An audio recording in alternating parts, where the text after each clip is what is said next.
Ikatulong sulat ni Juan. Gikan sa ansyano, alang sa minahal kong higala nga si Gayo. Minahal kong higala, nagampo ako nga magmauswagon ka unta sa tanang butang, ug makabaton ka kanunay ug maayong panglawas ingon nga maayo ka sa espirituhanong kinabuhi. Ikalipay ko pag-ayo ang pag-abot sa pipila ka mga igsuon nga nagbalita kanako nga nagkinabuhi ka sumala sa kamatuoran ingon sa imong naandan.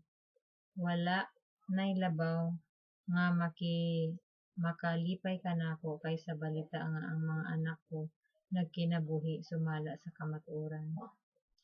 Minahal kong higala, buotan ka kaayo sa imong pag-alagad sa mga kaigsuonan bisan pa kon sila mga dumudoong. Nagbalita sila kanako mahitungod sa imong gugma sa iglesia diri. Tabangi in taon sila sa paagi na makapahimuot sa Dios aron makapadayon sila sa ilang panaw. Kay ang tuyo sa ilang pagpanaw mauman ang pag-alagad kay Kristo. Wala sila modawat og hinabang gikan sa dili magtotoo. Busa, tabangan ta sila aron makaambit kita sa ilang buhat alang sa kamatuoran. Nagsulat ako sa iglesia apan si Diotrephes nga gustong ilhon nga pangulo diha wala magtagad sa akong gisulti. Busa iniganha ako diha, hisgutan ko ang tanang niyang gibuhat ug gibutang-butang kanako. Apan dili kay kana ra, dili usab siya moabi-abi kung may moabot nga mga kaigsuonan. Gani, ugban pagayod niya kadtong buot moabi-abi kanila ug hinginlan niya sila gikan sa iglesia.